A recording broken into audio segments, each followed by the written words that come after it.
Good morning students. आज हम पढ़ने वाले हैं बीएससी सेमेस्टर फर्स्ट और उसमें जो सब्जेक्ट है वो बॉटनी और बॉटनी के अंदर पढ़ेंगे the fourth unit angiosperm angiosperm के जनरल कैरेक्टर। साथ ही में ये टॉपिक है जो बीएससी बीएड सेकंड ईयर वाले भी पढ़ सकते हैं कि उसकी जो थर्ड बुक है पेलियोबोटनी टेरिडोफाइटा एंजियोस्पर्म जिम्नोस्पर्म उसके अंदर भी ये टॉपिक्स आते हैं।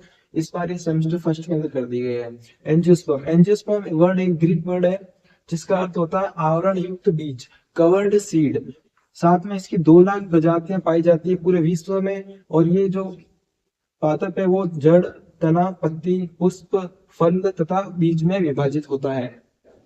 इसका जो रिप्रोडक्टिव ऑर्गन होता है, जननिक अंग या फिर जननांगी अंग जो होता है वो पुष्प होता है। इसी के अंदर इसका निषेचन होता है, साथ में वहां से मेल गेमेट्स और फीमेल गेमेट्स निकलते हैं, उनका संलयन होता है, फ्यूजन होता है, फर्टिलाइजेशन के बाद उसके बाद फ्रूट और उसके बाद बीज का फॉर्मेशन होता है। इस बीज से नया पादप का निर्माण होता है। इसका जो वेस्कुलर सिस्टम होता है, संवहन तंत्र, उसमें पादप लवण, खनिज और उसके साथ ही जल वगैरह को ले जाने और लाने का काम करता है। उसमें फ्लोएम जो होता है, फ्लोएम में कंपेनियन सहायक कोशिकाएं पाई जाती है तथा जाइलम में विशेष वाहिकाएं उपस्थित होती है। हेटेरोस्पोरिक प्लांट है, विषम बीजाणु प्लांट इसलिए कि इसमें नर तथा मादा युग्मक दोनों मिलकर नए पादप का निर्माण करते हैं और बहुत सारे बीजाणुओं का निर्माण होता है इसके अंदर। इसलिए इसमें जो मेल गेमेट्स होता है उसको बोलते हैं एंथर पुंकेसर तथा फीमेल गेमेट्स जो होता है वो पिस्टिल ओवरी उपस्थित होती है। ओवरी के अंदर जब मेल गेमेट्स आएंगे वहां से परागकण या फिर उसको बोलते हैं पोलन ग्रेन्स आके जब निषेचन करेंगे तो उससे जो फर्टिलाइजेशन के बाद है ना, ओवरी के अंदर ही फल का निर्माण होगा ओवरी से। कुछ पादपों का यूज औषधि के रूप में होता है। इनमें जो एंजियोस्पर्म के कुछ पादप होते हैं जिनका औषधि के रूप में उपयोग किया जाता है। एंजियोस्पर्म का उपयोग डायरेक्ट तथा इनडायरेक्ट भोजन के रूप में किया जाता है। एंजियोस्पर्म पादपों को कुछ पादप डायरेक्ट उनको खाने में काम में लेते हैं तथा उन पादपों से कोई इनडायरेक्ट वापस भोजन का निर्माण करते हैं। अब हम पढ़ने वाले ये इसके आवास के बारे में। ये पादप कहाँ कहाँ पर पाया जाता है। सबसे पहले है हाइड्रोफाइट जलोद्भिद। ये पादप जल की सतह पर या फिर जल में पाया जाता है। इसके लिए इसके एग्जाम्पल्स है जलकुंभी, कमल, सिंघाड़ा, हाइड्रिला आदि।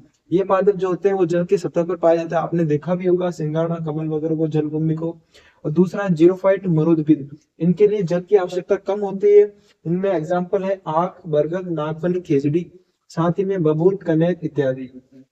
थर्ड है मीजोफाइट या समुद्रविद पादप। इनके लिए मध्यम जल की आवश्यकता होती है, ना ही ज्यादा जल चाहिए ना ही कम जल चाहिए। इनके लिए जो जल की क्वांटिटी होती है वो मध्य होती है। और वो इनके एग्जाम्पल के रूप में हम देख सकते हैं खेतों में लगाने जाने वाले उद्यान। फोर्थ नंबर पे लिथोफाइट सलोद्भिद। ये जो पादप है वो चट्टानों की सतह पर पाए जाते हैं, पर्वत वगैरह या फिर कोई भी पहाड़ की जो चट्टाने होती है उनके सतह पर पाए जाते हैं, जिसका एग्जाम्पल हो गया सीडम।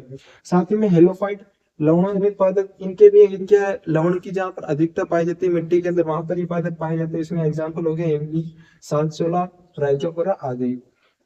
6 नंबर पे है मेलाइफाइट समुद्री पादप। ये जो है समुद्र के अंदर पाया जाता है, इसका एग्जाम्पल है जोस्टेरा। और इसके बाद है एपिफाइट अधिपादप। ये पादप परजीवी के रूप में पाया जाता है। साथ में आपने पढ़ा होगा एल्गी, शैवाल और कवक, वो जो दोनों मिलकर क्या बनाते हैं, लाइकेन, सेवाक बनाते हैं। वो जो परजीवी के रूप में पाया जाता है वैसे ये पादप परजीवी के रूप में पाया जाता है। इसमें एग्जाम्पल है ऑर्किड्स। नेक्स्ट है एम्फीबियंस प्लांट्स, उभयचरी पादप। ये उभयचरी पादप का मतलब ये जल के किनारों पर या फिर मरुस्थल या फिर किसी भी जल या फिर भूमि दोनों पर पाए जाते हैं, उनको बोलते हैं उभयचरी पादप। इसका एग्जाम्पल हो गया टाइफा। 9 नंबर पे पसेमोफाइट बालकोद्भिद, मतलब रेतीली जो जमीन होती है बालू समान, उसके अंदर ये पादप पाए जाते हैं। उसका एग्जाम्पल हो गया खीफ, खीर, सरकंडा, केर इत्यादि। ये है इनके जहाँ पर ये पादप पाए जाते हैं। ये सारे इनके हो गए एग्जाम्पल के साथ। Thank you.